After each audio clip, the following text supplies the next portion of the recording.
All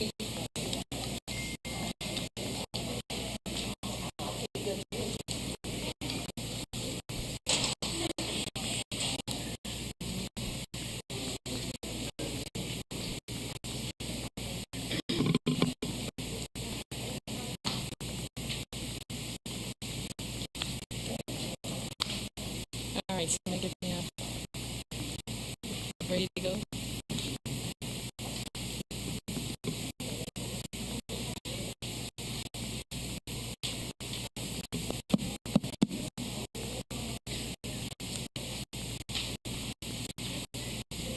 Ready?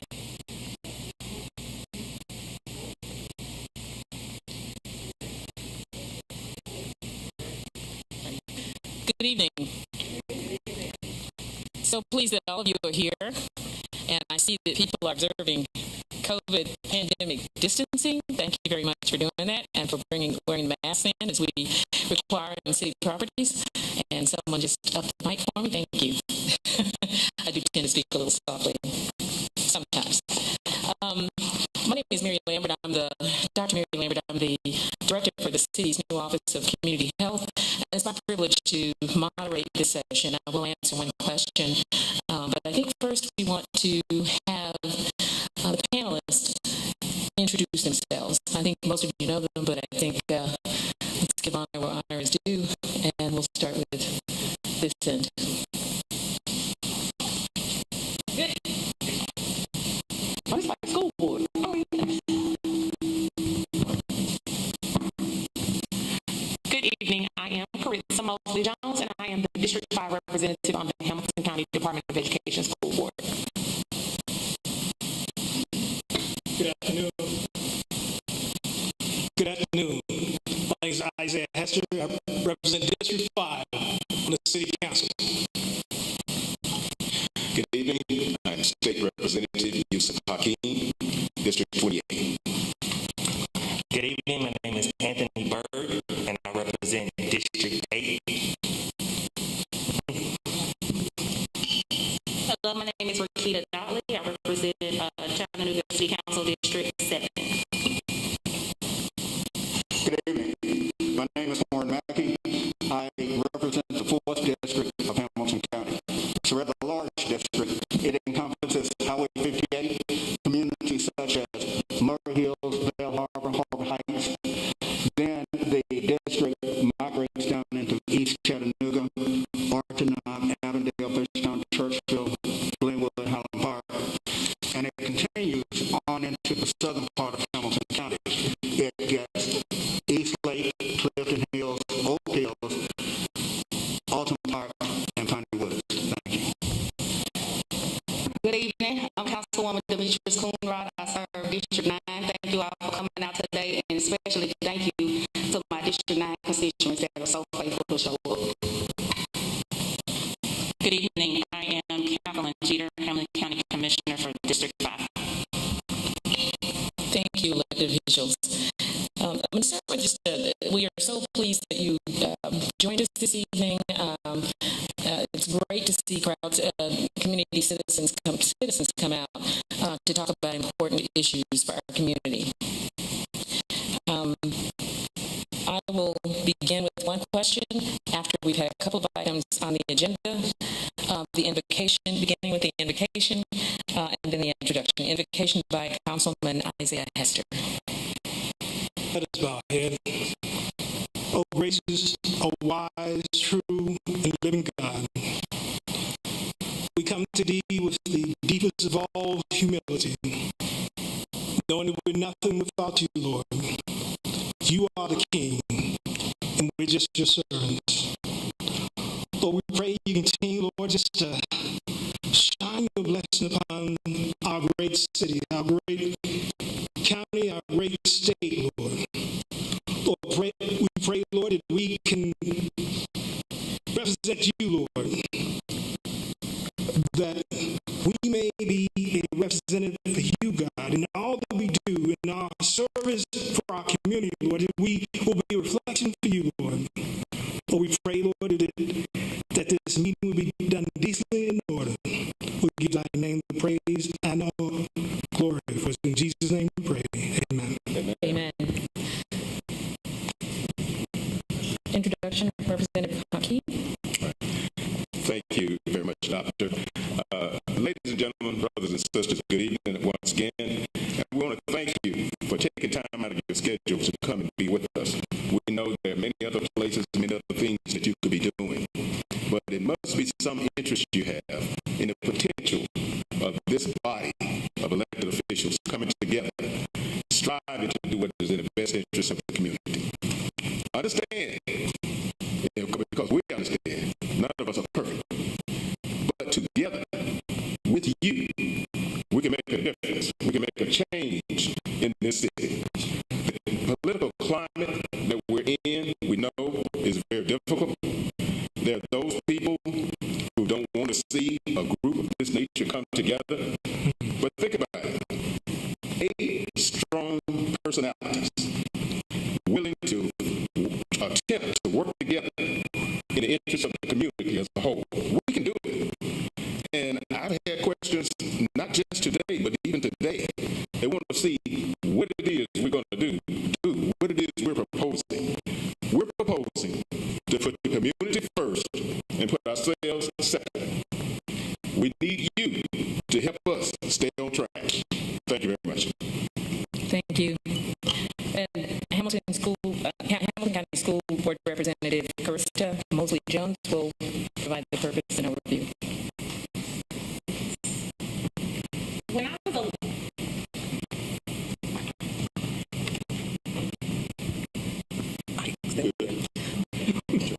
When I was elected to the school board in 2014, I embarked upon a journey that I was excited about, but I knew was going to take a group effort.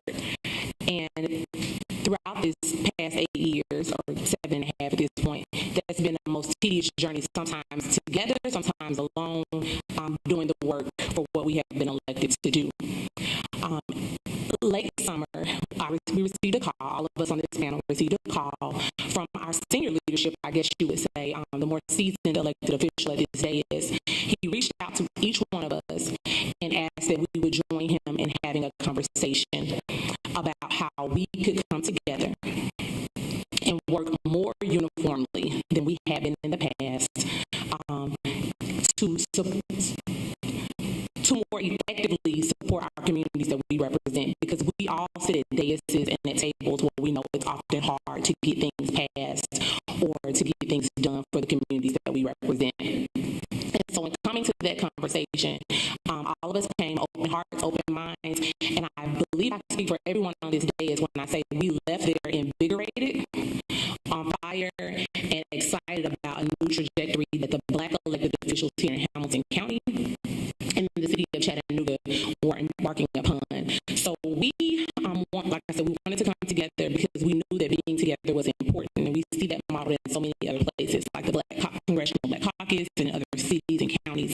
And so we wanted to do that here. So that is the purpose of us sitting here on this panel and the Caucus of Black elected officials here in Hamilton County. Now, the purpose of tonight's town hall is because in having that initial conversation, we realized there were some gaps, there were some opportunities, and there was room for to address the challenges that we had all faced or were anticipating.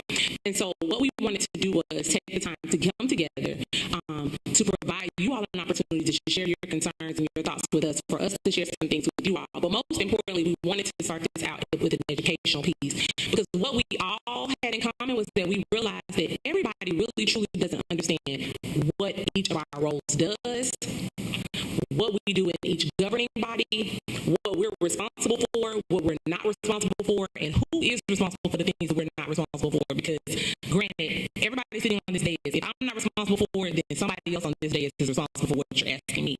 And so we wanted to come together, we wanted to kind of do a reintroductory to what we do as your elected officials, what our ramps of service is. And so what we did was, everyone got one of these. Okay, so this is kind of like a leaflet or pamphlet we wanted to give that gives you our contact information. So the information in here is the best way to get in touch with each one of us if you have a need, okay? So whatever phone number is in here, email is in here, whatever is provided here is the best method of contact for us. Okay, and we're saying that because we know when we ran for offices and stuff, we had websites, we had numbers, but some things changed for certain people. So we wanted to make sure you had the most recent contact information for us.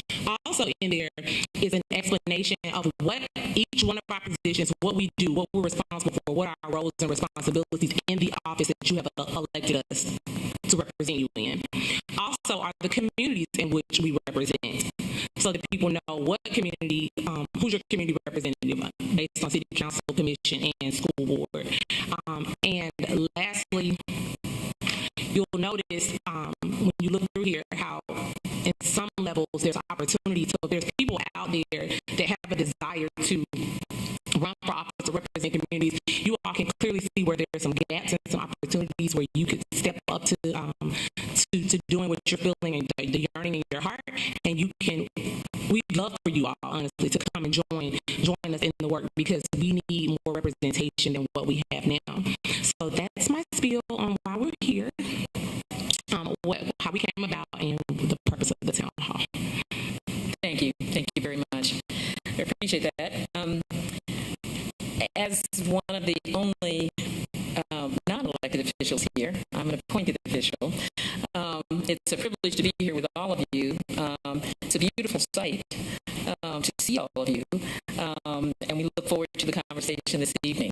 We do want to start with one question, which I will answer as the director for the city's new Office of Community Health. The Office of Community Health for the City of Chattanooga has responsibility for public health, community health, but for two areas that are somewhat related. The area related to the public health approach to preventing or reducing gun violence, and the area related to fighting the pandemic, increasing vaccination levels, and generally reducing the level of disparities in certain populations, certain communities in our population. The starting question is, should violence be considered a public health issue? I'll give you a one-word answer, and then I'll explain just a little bit. Not too long, but I'll explain a little bit. Absolutely, yes. That's 2 words, right? It is. It's proven in many areas of this country, in many areas of the world, the kinds of things that we can do to prevent violence. Just as the case with any other prevention, health promotion, prevention activity, it has to happen. The earlier that happens, the better. The younger the individuals are when we intervene to prevent violence of any type, the better. So it certainly is a public health issue, and for our part in addressing this issue in the city, we're addressing it from a public health standpoint. We do have resources that have been responding and supporting and reaching out to the community. You hear the numbers on the news nationally and internationally. You certainly know quite a bit about the tragic events in our community, especially recently. So we're committed to taking best practices, what works in other cities of similar size, similar makeup, and also the contribution that local organizations, communities can make in addressing and preventing gun violence, preventing it or reducing it. So it certainly is a public health issue. Well recognized at the Centers for Disease Control. There's actually a National Center for Injury Prevention at the CDC, and within that there is a division that's concerned strictly with controlling and preventing gun violence. So we've got some work to do. We've got some resources. We may have to get some other resources, but we've got some work to do. It is doable. There are proven and true models around the country that are working to reduce violence in their cities. So we're going to get to work in Chattanooga and make a difference. I think the rest of the questions, we want to right now start with questions from our audience, or if you'll step up to the microphone and address questions to our panel.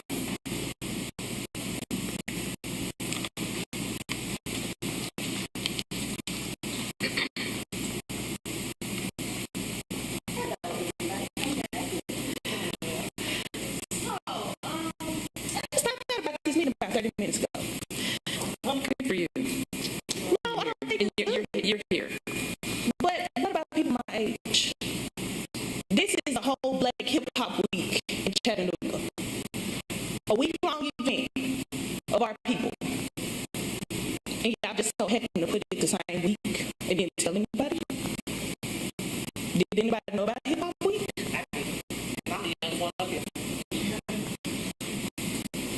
Did y'all reach out to any other people in the community? We did radio shows, we did television, we did social media. Yes, ma'am, we did. We sent press releases. We sent a press release out. It went out on all the major publications here locally. And we were on channel ABC or channel 9. I always say old school. Channel 9, channel 3, and channel 12. The radio stations, people called in or actually went, and it was on social media. Shared on social media. So I checked the social media. It was all listed one time 6 days ago. Not on my page. I listed. Yeah, I saw yours twice. No, you saw more than twice. No. Oh, your IG is on twice. It's okay. What I'm saying is, and I apologize. Let me say this. I apologize if you feel offended that something is going on during the week of Black Hip Hop Week. I do apologize for that. Born and raised here. Are you born and raised here too? I think okay. So born and raised here. You know how things happen around here in Chattanooga. Chattanooga as a whole, not Black Hip Hop Week, not the Black elected officials, not the church on Wednesday nights. Chattanooga as a whole has a problem with marketing. We have a problem with marketing, and I say that because, and I say we, in that I'm owning my portion in that we have a problem with marketing because we never know. I never know when things are happening simultaneously. I don't. I wish there was some type of big calendar or somewhere in the city, somewhere we could go to where you could go and find all that information, but that's just, that just doesn't happen. But this was not intentional against the Black Hip Hop Week because, honestly, I probably would like to win the Black Hip Hop Week. So I want to just say that because nothing was intentional against a Black Hip Hop Week or any other event that's currently going on right now at this time here in Hamilton County or the city of Chattanooga. We just want to thank you for being here. We love you, and we're just the beginning of something that it's going to be a perpetual event that we'll have. So just a start. So we're working out the kinks, but thanks for bringing it to our attention. And if that makes us guess, I think we are Black Hip Hop too, Exactly. And that's this is the that should have been part of this the is whole Black week. Hip Hop, and it should have been, So I think, how do we make that happen next year? How do we connect with you more and show the love that we need to, and don't make it, let's not leave here with malice in our hearts. Let's say, hey, this is a part of Black Hip Hop Week. So when we leave here, let's go say, hey, the Black elected officials stood up and represented with Black Hip Hop too. And your next event, I'm gonna be there.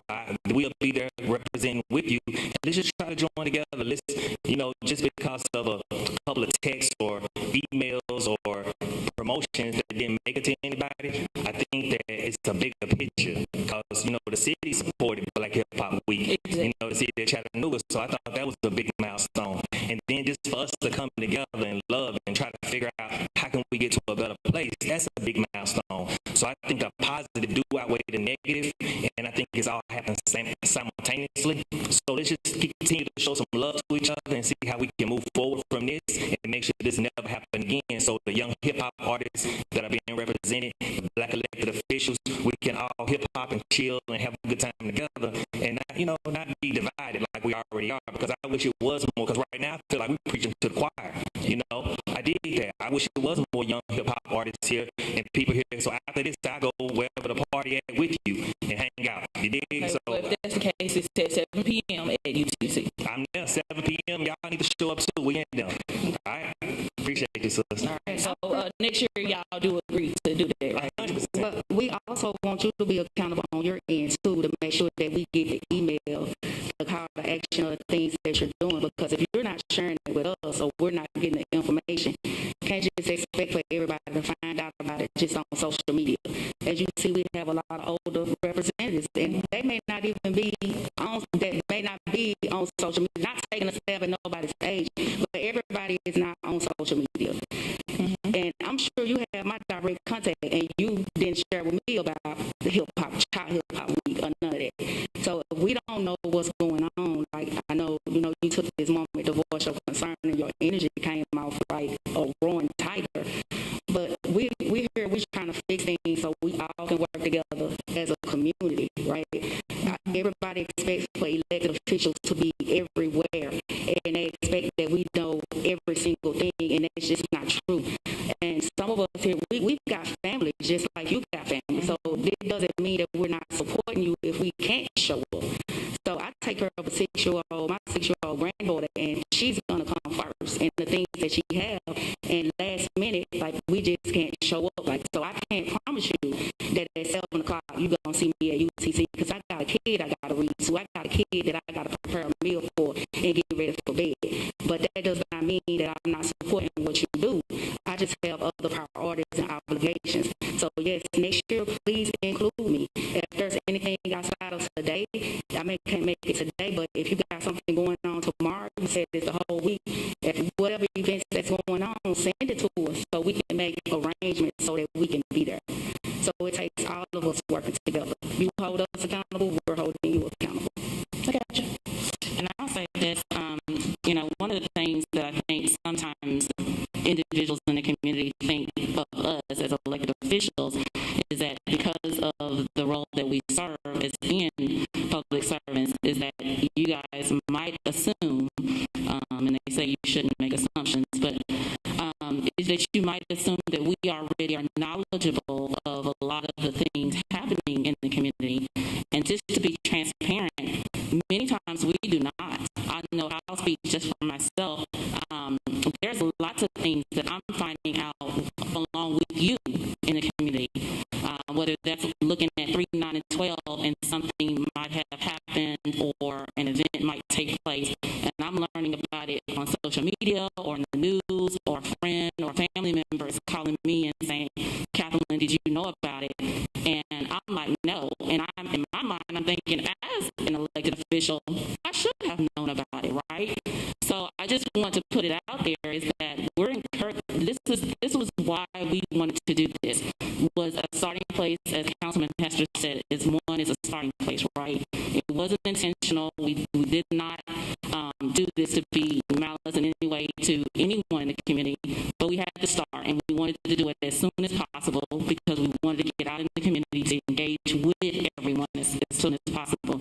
But if you got information, share it with us, because most of the time we're not aware of it, especially sometimes at the county level. There's lots of things that happen in the city of Chattanooga that I'm not aware of, and I don't know about Commissioner Mackey, but I would love to know about it. So contact us and email us and let us know so we can be more engaged and be there for you guys. Thank you.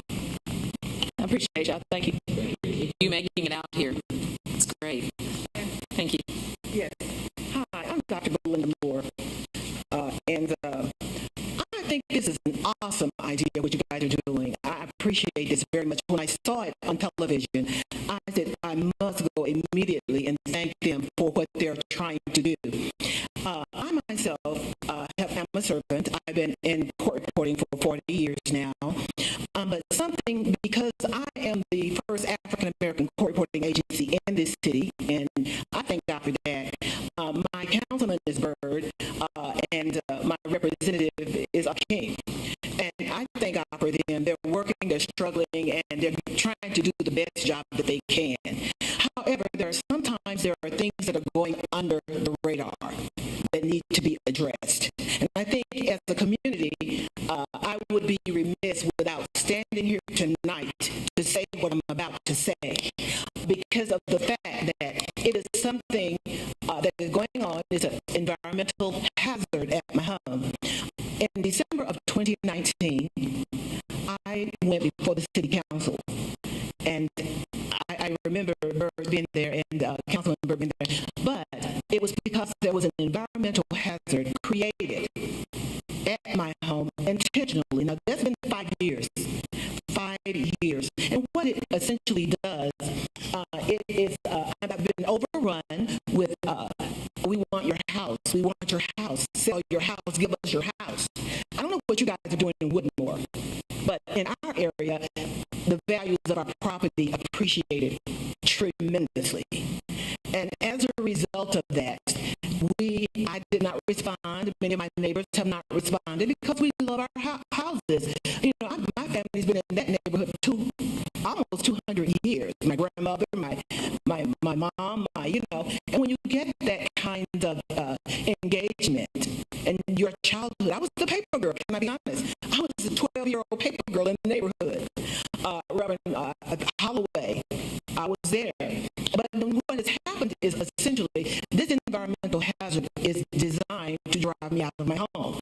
This is designed, and I've called the mayor's office, I've spoken with the mayor, and I won't go into what I spoke with Akeem. I will share with that at another time in another meeting, because I did want to go up and speak to the Black Caucus because of the nature of the sensitivity of that situation. You know, that's a major situation. But anyway, I ended up speaking to the city council in December of 2019, and I let them know of the electromagnetic energy that was bleeding into my home. I let them know that. And what I didn't get was a task force. And what's happening to my home could happen to either one of your homes. You could be in the bed, unable to sleep in your bedroom, unable to sleep in your bedroom because of the electromagnetic energy. Now, I was just going to preface that by saying I contacted the city.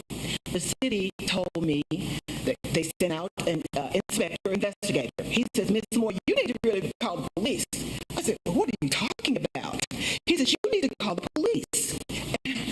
I was like, well, I mean, how much do you believe of this, you see? Okay, well, I accepted it. He told me to call. He told me to call, to Google the Havana, Cuba incident. He says, you have one of those devices on your home. And I'm thinking, is he for real? I have to take, he's a city inspector. I have to take him for face value for what he does for a living. And as a result of that, I did. And I did an exhaustive study, ad nauseum study on what Havana, Cuba and the American diplomats went through when they were targeted by this electromagnetic device. Well, I don't know if you were watching the news as well. The White House has had several sonic attacks. I don't know if you guys are privy to that. The White House, since January of 2021, have had several, at least two, and Vice President Harris, she had one while she was on the plane. On her plane, she had to turn around, divert her mission, and come back because of the sonic attack on her plane. Now, I don't know if this is really what is happening, but I really do believe it is. Me being the first African-American court reporting agency in the city has been a very, it's been interesting, and I know Councilwoman Coonrod is interested in that area of diversity and opportunity, but I have a history book of contracts with the state and Governor Bredesen and how those contracts are let and how you go through the Diversity Business Development Center in Nashville. I was appointed to a appointment, quite like our lady here, our moderator. I was appointed by Governor Haslam to a position, but Governor Bredesen was wanting to create a diverse situation in the community, in that the judicial system should look like the community. And so I was placed in that appointment, but I was attacked, I was assaulted, attempted murder, but you know, they hadn't had a minority in 100 years. May I ask if we could, because I know you've got issues that we can, okay. That we like the panel to have an opportunity to address. My whole thing Can we have, because we wanted to make sure we got some other folks in. We appreciate your comments. I can stop in about 2 minutes here. Anyway, But anyway, We've got a number of others. But I'm yeah, and I will promise you, because I see it's not like packed out, and I was wanting to make sure that you know what's happened to my house as a leader can happen to your house. And it is an issue, and I would request a task force be created to develop a way to get an outside body, because the power lines belong to the EPB, the city. And because I have been under this for 5 years, I feel that it would be worth your while to consider it, because what's happening at my house could happen at yours. Thank you very much, and I see representatives, elected officials taking notes. Any comments before we take the next, or responses before we take the next question?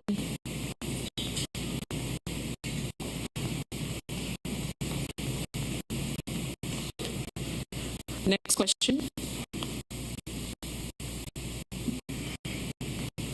Good evening. My name is Joe Jenkins. When I was thinking about what I would say, coming here and speaking to the officials, I greatly appreciate everybody for being here, and I greatly appreciate this opportunity. There was something ringing out in my ear, and I've often heard it say, when we talk about the community, where are all the men at? Where are our men? So as I think about that, I think about myself, one that faced a mandatory life sentence, and one that has been home for 3 years now, pushing in the community, advocating for reform of men and women that's coming out of prison. And I got a couple of things that's depleting as somebody like myself try to move forward in a mindset. So I wanted to bring it to y'all to see what we can do about it. One of the things, and this came about during the COVID, it hit my mind during the COVID, as well as me dealing with issues with my own children.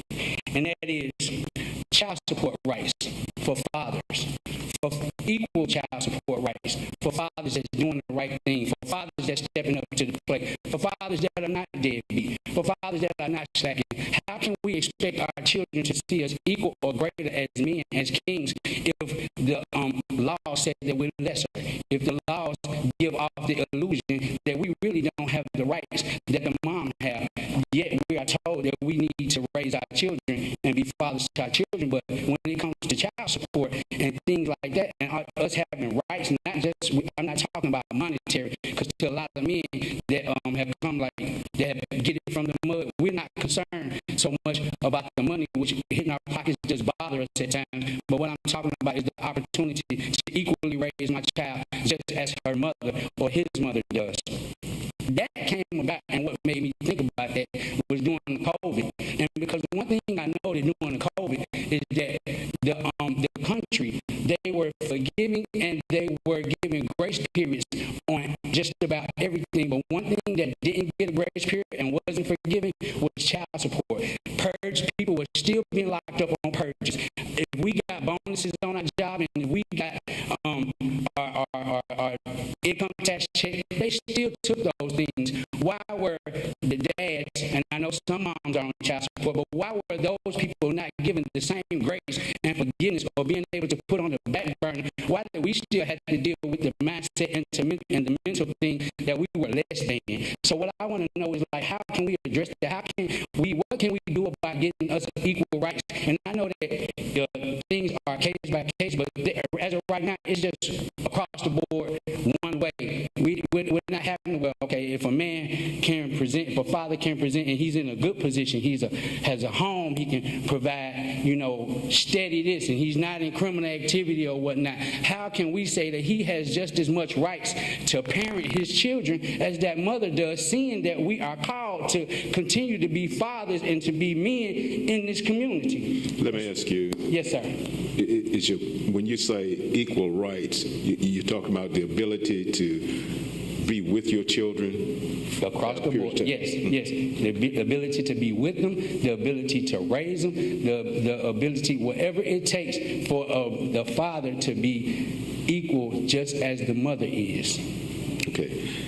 All right. If we are taking notes, and I believe we have your contact information. I believe you've called some of us, haven't you? Some have my contact information, but I don't mind giving it to you. Okay, just if you would wait till after the meeting and give us that contact. Yes, sir, absolutely. Okay, you had enough. I have one more thing, and I'll be quick, I promise, ma'am. The second thing is, as a man, as myself, that's been reformed and come home and I find it very frustrating, and I talk to other men like myself and women that has gotten out of prison. However, we are asked for our votes, but for some reason, we have to, even to be able to vote again, we have to jump through hoops. And why aren't we given our full rights back if we've done what we needed to do and pay our, when I say full, I mean from top to bottom. We don't have the right to bear arms to protect our households like everybody else. Why? If our debt is paid to society and we're no longer on probation, why are we continuously not being able to restore the right, to have our rights fully restored?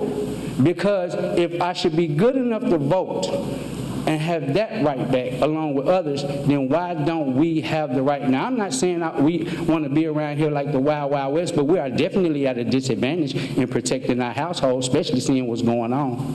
So I'm finishing up. So that is pretty much what it is. Like, if we're done with our time, then and I understand you have different charges and different things where people might not be able to have them. But if all I done was sell drugs and I ain't never had a pistol in my life, and I've been reformed and I'm no longer in that lifestyle and I served my time, then why don't I have the same rights that y'all have?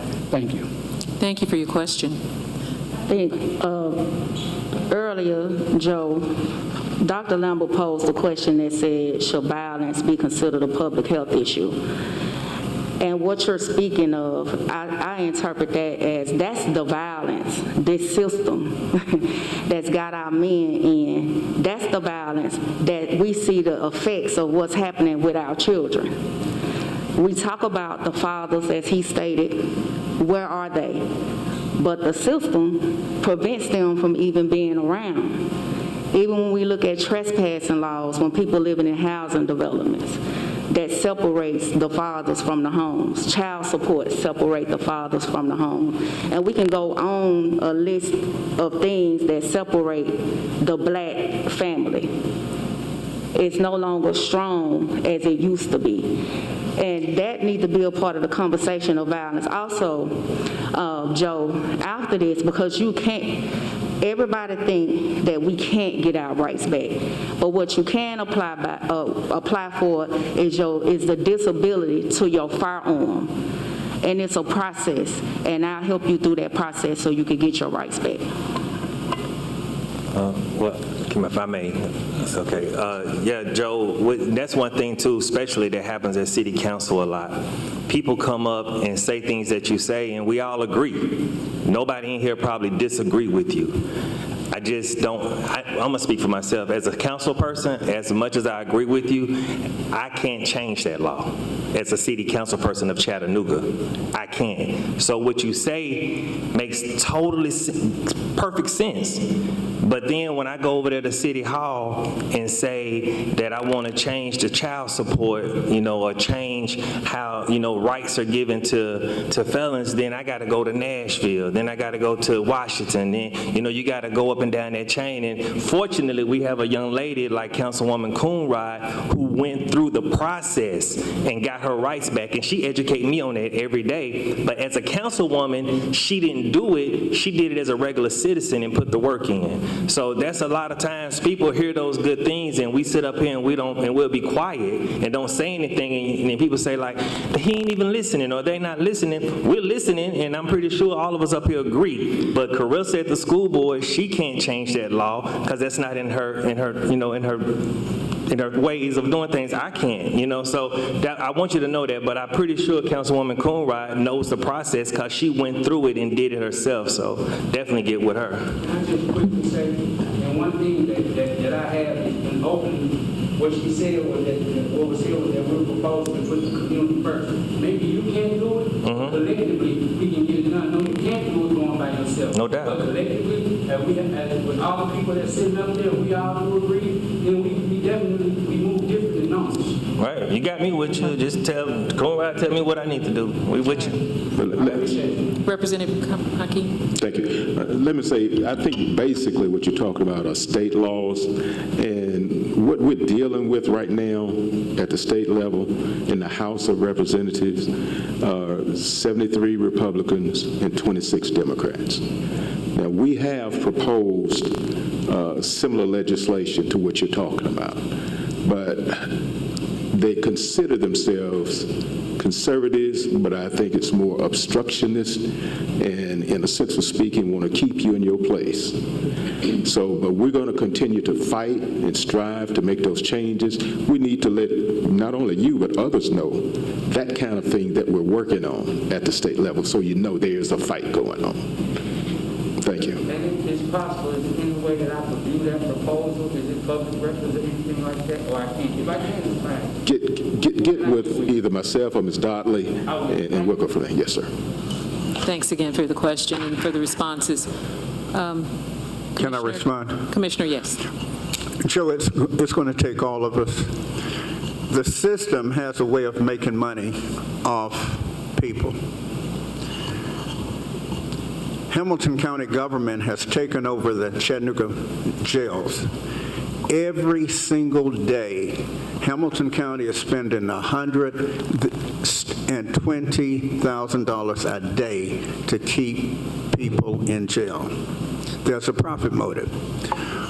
One of the things we were able to achieve recently is we ended the contracts for the for-profit prison system, taking the profit out of it. There's another piece of it we're working on, which is ending the bail, the bonding system, where because a person may not be able to pay their bail, they're kept in jail. And so when we work together, we're looking for answers, piece by piece. Thank you, Dr. Lambert. Thank you. Thank you very much. We'll take the next question. We're going to try to take another 2 or 3 questions, and then we want to leave at least 5 minutes at the end for some closing remarks by Representative Hakeem and Paula Wilkes. So 2 or 3 more questions. Go ahead, sir. Okay. Good afternoon. How you doing, all of y'all? I noticed you said a bail bond. I'm a bail agent here. I own my own bonding company. You can't stop the bonding because right now y'all try to stop that with the Hamilton County people, and guess what? You got more people that's getting out of jail for free that's missing court. Crime is going up. I'm in the streets every day. I deal with this. I'm from the urban community. I'm that little boy that was in Avenue at East Chattanooga with muddy shoes on, the gangster in the neighborhood. Mr. Joe know who I am. Being bad. I was that dude, okay? I'm still that dude to this day. And I appreciate all y'all doing. I voted for half y'all up there. And I'm going to be honest and real with you. But Mr. Mackey, I love you, but when you say take away the bail bonding, I understand what y'all trying to do. It's what's causing the crime because we're getting people out every day. This system y'all got is letting people out free. The same people going to shoot people in the head, robbing people because they got on a free bond. They're not going to court. So who going to get them? I can't go get them because they're not on my bond. The police ain't going to get them because they really don't have an actual warrant through the city of Chattanooga. So that's a process. And I understand y'all trans going to take a long time, 10 to 15 years before they even happen in Hamilton County. Hope I'll be rich and dead by then, but you know. So I'm just going to be honest and real with you. I deal with this every day. The next question is, we got them people, them little girls died on the west side. One of them was my little cousin. Myron Hill is my uncle. That was his grandbaby. I got a call. I went on the scene. I did not see a public relations officer from the city of Chattanooga doing a press conference less than 24 hours. Chicago, Alabama, wherever they have 7 people get shot, the cameras will be up and there'll be a break. Our mayor was out of town. Our mayor was out of town. He appointed somebody a week before that to handle these situations. It's not their responsibility. No one was there. No one's still talking about it. Last night, 30 cars in the Allen Park project, 30 police cars. But when that shooting happened, it was 7 police cars. I was there. I answered my phone 2 or 3 o'clock. I'm running the streets 3 or 4 o'clock in the morning.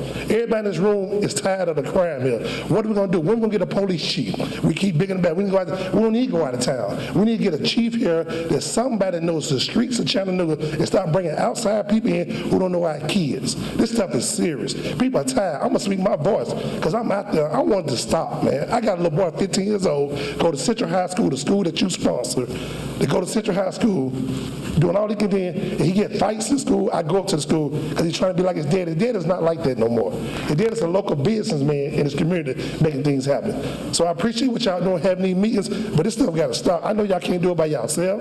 They keep saying that, Oh, it's 4 black city council. Yeah, but besides 4 black city council, there's some white folks up there too. You got a mayor. What is the mayor doing? I'm holding everybody accountable. And I appreciate what y'all doing. Coon Rock came and get on me all the time, get mad at me for some things I do, but I love her anyway because she's out there in the community trying to fight. But the county and the city needs to get together and stop acting 2 separate ways. County say something, the city say something. We need to get together, stop this thing, and come before. And another thing, we need to get our gang unit back. I bet some of y'all don't even know we don't got a gang unit in the city because it was a budget. Why was the gang unit in the budget? They police officers, you should form a system to have a gang unit stopping some of this stuff. And hey, y'all just passed the curfew thing, good luck on that. I don't know how well is that going to go. Is that keeping our blacks from downtown? Because I guess evidently they can go to Allen Park, they can go to Woodlands, they still hanging outside. So what we're going to do, we got to do things more carefully. I'm here willing to help. I don't need no money, but I want to help and give us some more people. We can make this thing happen. And congratulations, and I want y'all renew re-elections and do good. May God bless you. Thank you. A couple of comments, panel. Any comments, panel? All right, next question, please. Good evening to everyone. I'm Ann Jones-Pierre. I'm currently president of the Chattanooga Hamilton County NAACP. The reason I'm speaking right now, the NAACP is there to help give information, provide analysis, and do different things. So recently we have been coming to all of you talking about certain things that would better our community.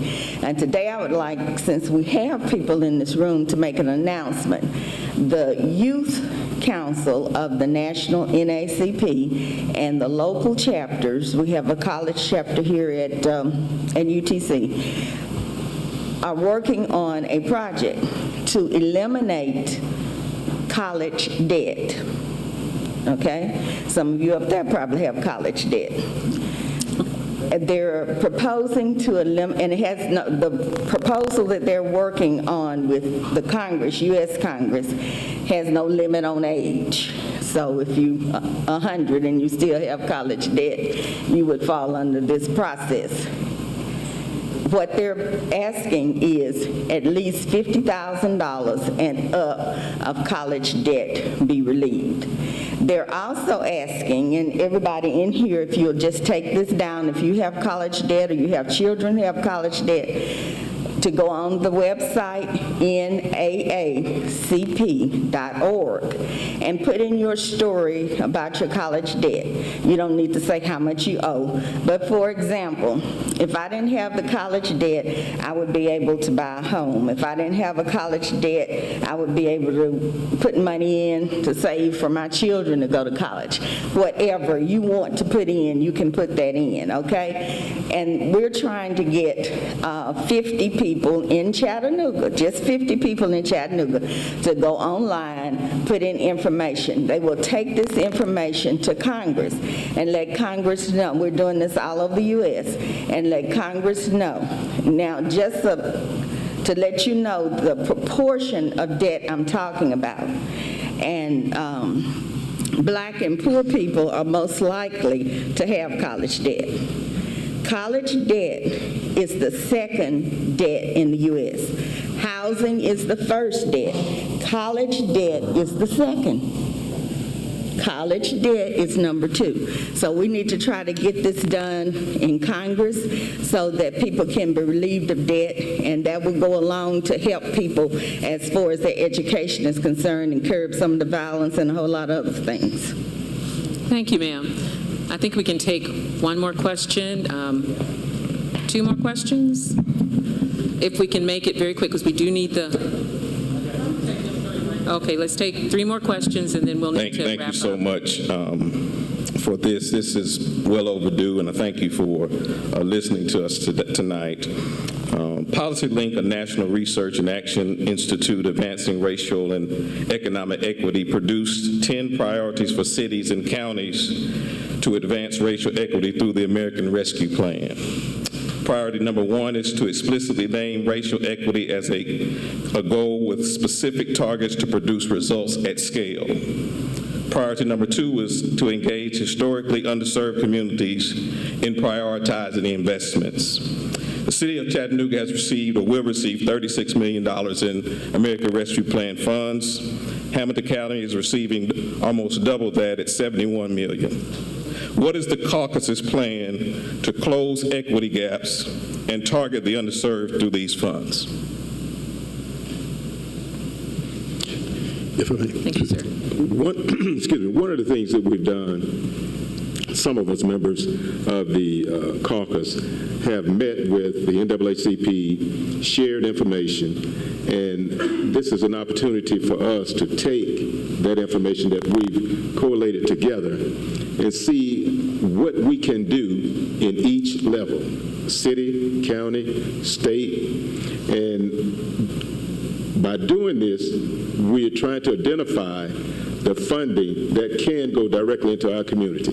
Let me say firstly, though, what we can do or should do is not try to do the job of the NAACP, of the Urban League or something like that, but work with these entities to move legislation forward or having relationships with people downtown, other elected officials, to see that these funds come into our community.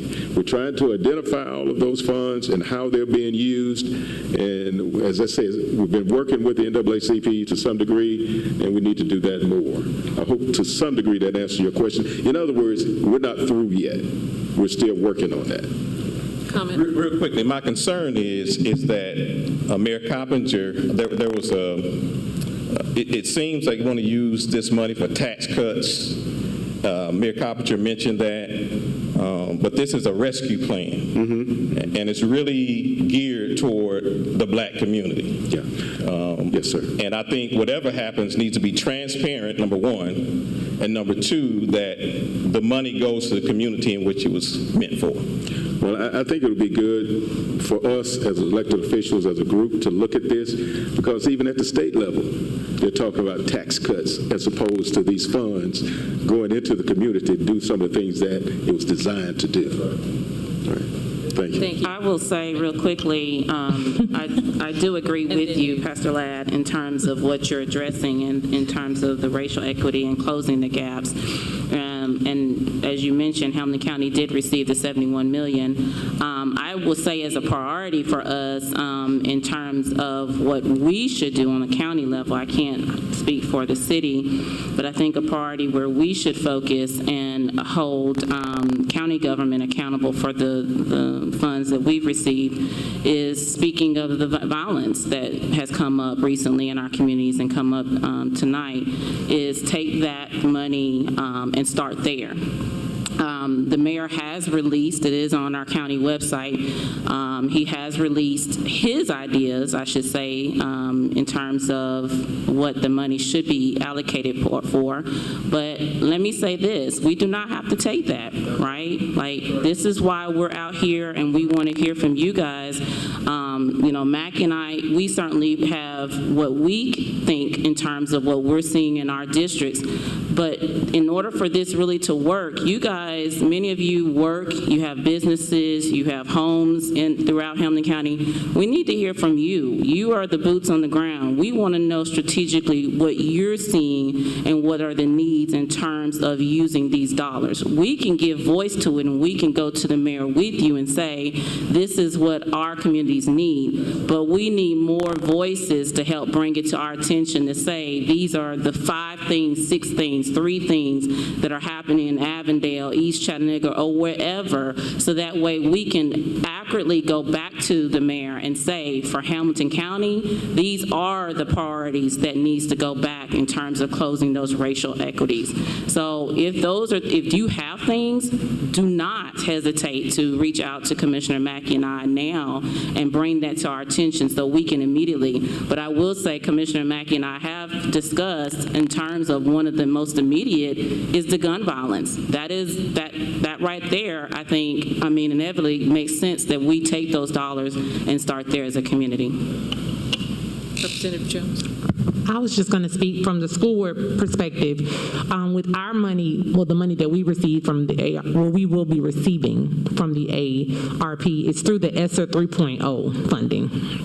Because the ARP money coming through the school systems is called ESSER money. And so we had to then our administration had to then provide a projected budget to the state, because our money comes from the federal to the state to us. That's how we get it. Washington just don't drop a check down at First Tennessee to us. They take it through the state. And then, of course, it's got to go through the county because they hold our money. But it comes to us.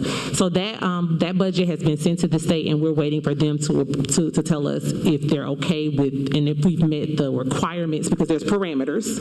Like Pastor Lay has said, and Ms. Pierre mentioned in the NAACP meeting that we had, there are parameters and there are certain things that they have designated that money for.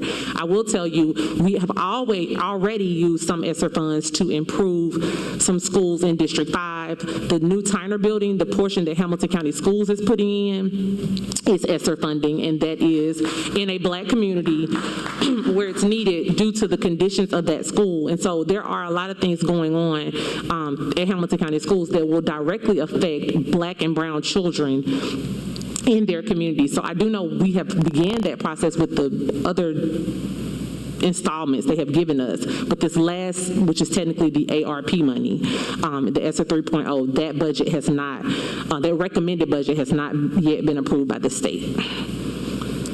Thank you so much. Now, if we can take the last two questions quickly. We're running over time just a little bit. Sir?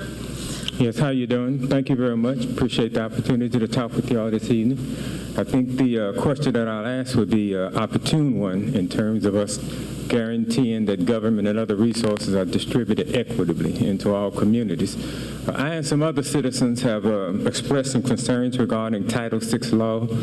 That's Title VI of the 1964 Civil Rights Act that guarantees that all government and tax dollars are distributed equitably to all communities at a local level. I cannot imagine any issue that you all address collectively at your different levels that you all could not get strong attention and progress on behalf of the Black community. So I applaud you all. Is anyone prepared to, are you all prepared to make a collective statement regarding Title VI? And could you give me some idea as how Title VI is being enforced and can be used at the city level, the county level, the state level, the school board, and other agencies and commissions? When would be a follow-up that we can get answers to our questions, and when can we talk with you all again? God bless and thank you. We'll take... Our intent was to hear from the community this evening. We have that information that's going to be correlated. And for us to be effective in talking with and working with the community, we're going to have to be responsive to the questions that you raised this evening, in my view. And so I'm saying we haven't set a date that we're going to get back with you, but we're going to, I don't know if we'll actually have another meeting, have a Zoom, put it online, answers to the questions that have been raised this evening, but it's our intent to be responsive. Now, understand, by being responsive, that doesn't mean that once we go through all the process and the procedure, the answer that you are looking for is the one that we can get. But we are going to search. We are going to do what we have to do from school board through the state to find answers, appropriate answers to your questions this evening. Yes, sir. Thank you, sir. Your question briefly? Yes, sir. Yes, ma'am.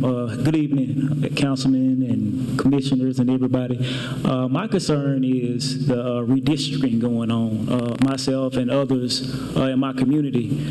Alton Park is being put in a district where it's going to have very little chance of representation. It's being put into a district where it's a lookout mountain, a downtown, a North Chattanooga, a Tiftonia area district.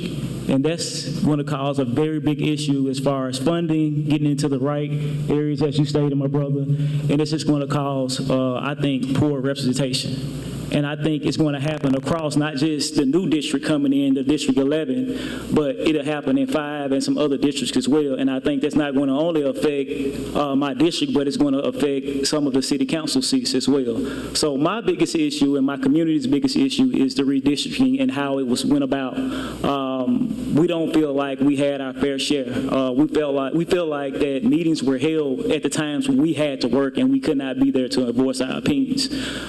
So I would like to see more. Maybe it's too late. Maybe it's probably already going to pass. But we would like to see more meetings regarding redistricting and other things that affect us in the evening so we can attend. Thank you. Okay, we have, where you want? Commissioner? Yes, ma'am. Let me speak to that. Montreal, 2 new districts seems like will be created. Alton Park will be in a district that now will become a swing district. You can look at the numbers. It's not an argument. Just look at the numbers. I'll leave it with that. Commissioner Jeter, yes, ma'am. Yeah, real quickly, and I'll say this. And thank you, Montreal, for bringing that up about redistricting. I will say this, and again, this is why we wanted to do this, and to have you guys sit before us, and I kind of would like to be amongst you guys, because that's really what this is about, is we serve you, right? You guys elected each of us. Is the redistricting process, and I would say it's not too late. It is not. No decision has been made yet. So it is not too late, and it is unfortunate that we're having our meetings at times where folks feel like they can't come to the meetings and give voice.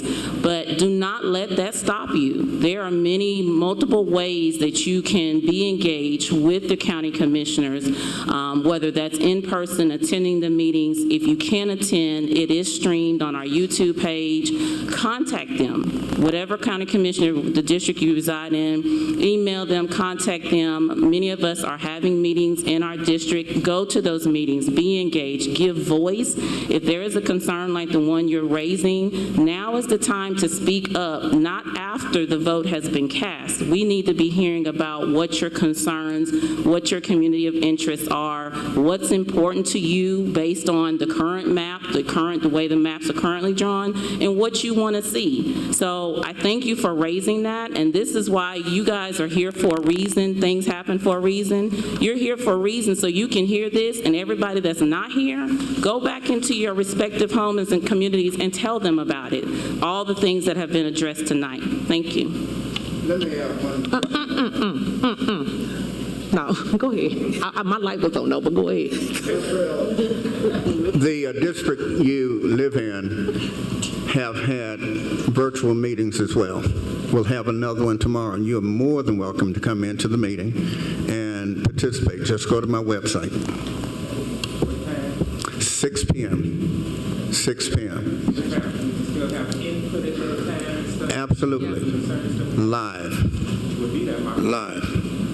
And I think that it's also important that you engage with the other county commissions as well, not just with Mackey and Jeter, because they need to know what's important to our communities, right?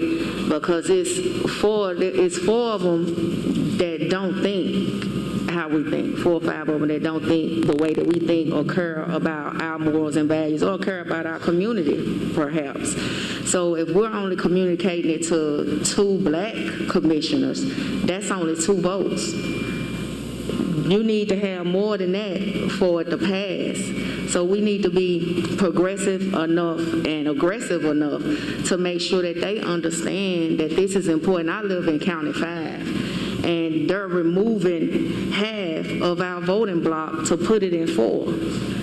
If that's approved, it affects us in District 5 the way that it is. Right. Our district is really growing, and it's not all black anymore. That's right. So we could potentially lose a black seat to accommodate, so it's a lot that we gotta look at. So it's not just let's peer pressure the black elected officials. We gotta be about it and pressure everybody so they'll know the importance of our districts. But we also gotta keep in mind that every district has changed. Black people are buying homes and moving out, and it's more vouchers being given out, and people have access to move to these areas that they never dreamed that they would have the opportunity to live in. So let's get out of the mindset that we're just still centralized in these locations. I know a lot of people, we identify people by being brown, but they're black too. We got to understand our collective power together. If we all stick together, the brown people that are black and the black people, we all stick together, we can really get more accomplished than we could ever imagine. And we'll have final remarks from our panel member, Representative Jones, and then closing. So I just wanted to say this because everybody tonight has expressed some dire concerns that they have.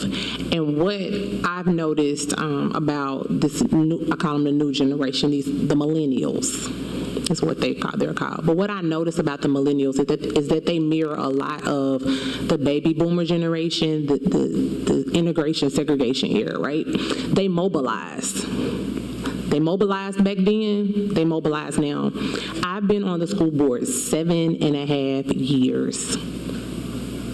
I wish I could sit at that day and say Hamilton County Schools and look out and see every brown person sitting here like this, sitting at school board with whomever else shows up. I can probably count on my 10 fingers and 10 toes how many meetings I had with more than 4 black people that did not work for Hamilton County Schools, did not formally work for Hamilton County Schools, and was not a parent there to see their child getting recognized. And I get in trouble about this a lot. I said this about 7 years ago, and some people formed some perceptions of me, and it is what it is. But what I'm saying is, it's time for us to see you where we represent you.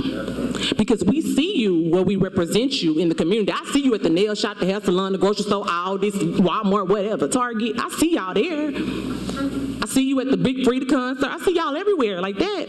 But I need to see you when I'm sitting on a dais and I'm the only person that looks like me up there making decisions about 44,000 children, where a lot of you live in those other districts that those other people represent, and they're not speaking for you. That's right. Go ahead.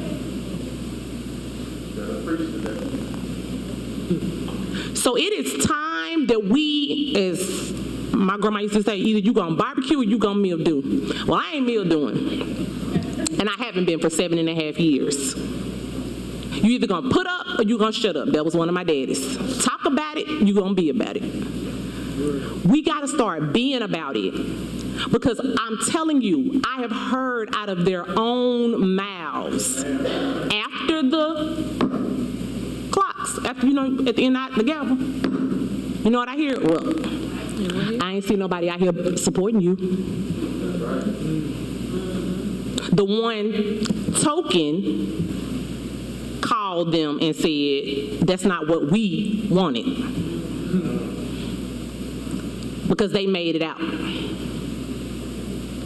And they just worried about where they live now, not where they grew up. And what I'm saying to y'all is nothing I don't say to my own family members, including my husband, who is in here tonight. But he don't have this problem because he supports us. But I rag my family members that went to Brandon High School who wouldn't send their kids in there, but they love Brandon High School and want to party on the grass every summer. And now they give their money, and I'm not knocking that, because we are thankful for that. And that has changed over the 7 years. That trajectory has changed. But when I first started on this school board, these are our beloved schools. These are our beloved neighborhoods, our beloved communities. And I hear all the time, like, oh, I can't believe such and such living in Big Mama house. Well, you didn't want it. It went for back taxes, and now organically a Hispanic family lives there, and you're mad about it.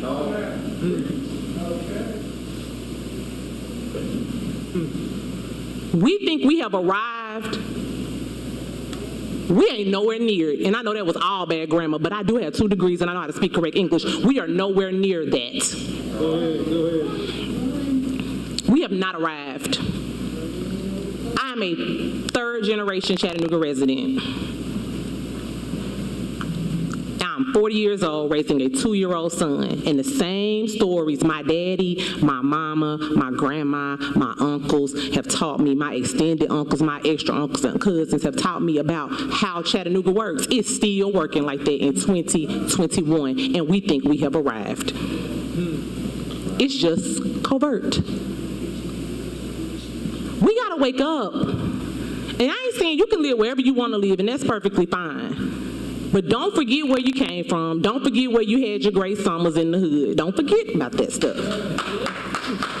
Because there are children just like us that see us, and I have these conversations all the time with my school babies, and they say, oh, Miss Carissa, you got it going on. You do this, you do that. And I'm like, girl, I grew up a street over from Boone High Single on Olive Street, a street over from Southern, a street over from the Woodlands on Wheeler Avenue. My mama lived in a duplex all my life, and she bought a home my sophomore year of college because she was a working mother, and she made sure I had. So what I'm saying to you is we all have a story to tell, but we got to reach back and pull somebody else up, because somebody reached, in our community we know this, somebody reached back and got us. That's right. That's right. And I don't care where you live on Lookout Mountain, just reach back every now and then and bring somebody with you. And I ain't saying let them ride their coattails, let them ride your coattails, but what I am saying is let them know that you once were them and they too can be better than what you are today. Because that's what I tell kids. I want you to be better than who I am today. I want you to be the president, not the school board member. And I'm saying all that to say, to close this out, is that we all have a story to tell on this, on our journeys to being where we are today. This is no easy feat. This is not easy work. And it is definitely not easy work in Hamilton County, Tennessee, Chattanooga, Tennessee, Alton Park, Tennessee, Highway 58, Tennessee.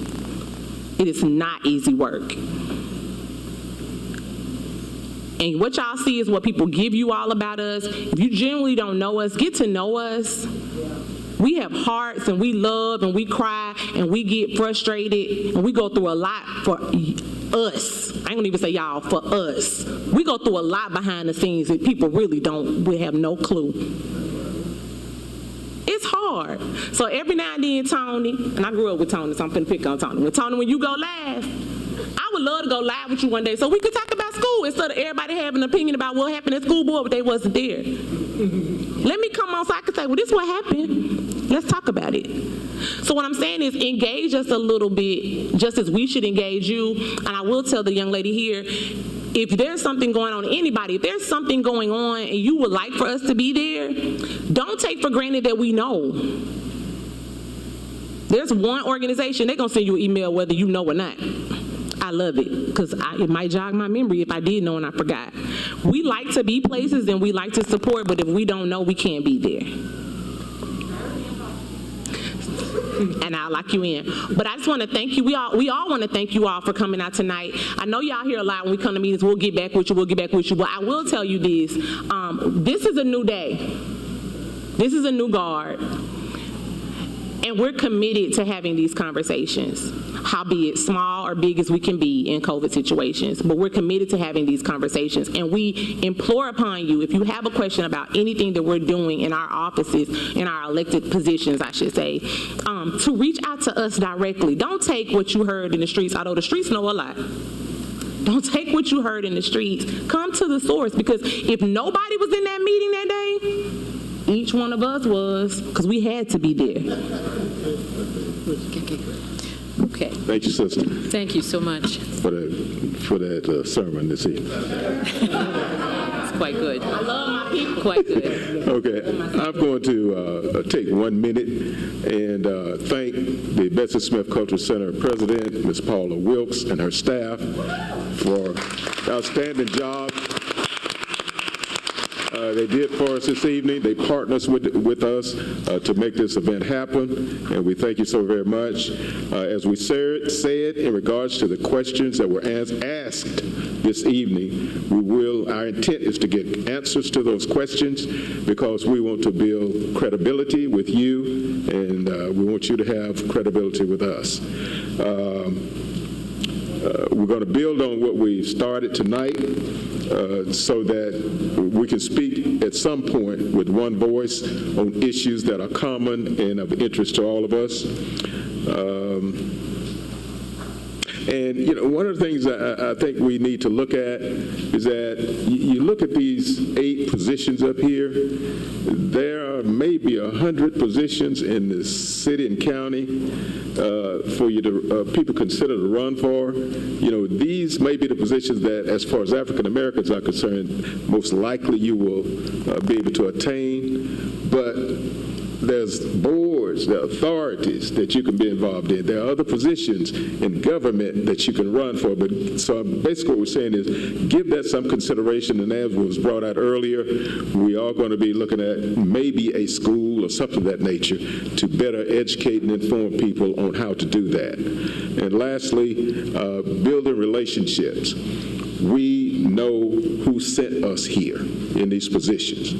But the reality is, whichever part of government we're in, we have to build relationships with other people to get something done. So don't get mad when you see me talking to somebody that you don't like, because I might be able to get that person to help us get where we want to go. And I think that speaks for all of the various forms of levels of government that we're at. So once again, on my behalf, thank you very much. I'll just add real quick as well, because we all just thank you guys for coming out. But if you had noticed, all of us sitting here, this is systematically done. We all represent each other. All of us serve the black community, and all of us represent each other. And today, I just want to say, if anybody interested in running for office, like if you're interested in running for District 9, I don't want you to ever feel like that we can't have that conversation. I want to help you get prepared to be whatever it is you dream to be. I'm not here to be on city council for my life.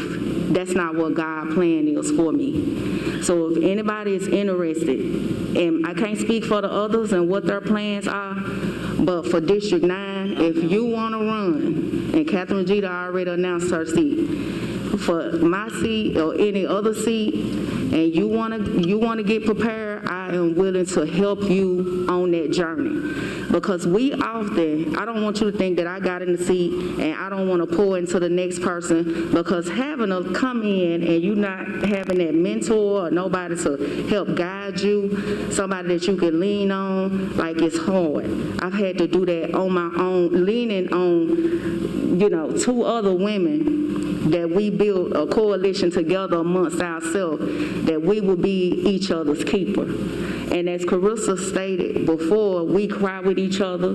We each other's cheerleader, because you don't see what goes on behind the scene. And once Councilwoman Dollar got elected, we poured in her the same way, and we all do the same thing. We battle it out behind the scenes, because that's what sisters do. So if, again, and I done said this multiple times, but I want to make sure that you understand the mission. If you're interested in running for District 9, I want to help you get prepared so you won't feel like that you alone when you in the seat that have to battle to try to win or fight for your community. I don't want you to feel like that in no way. I got you.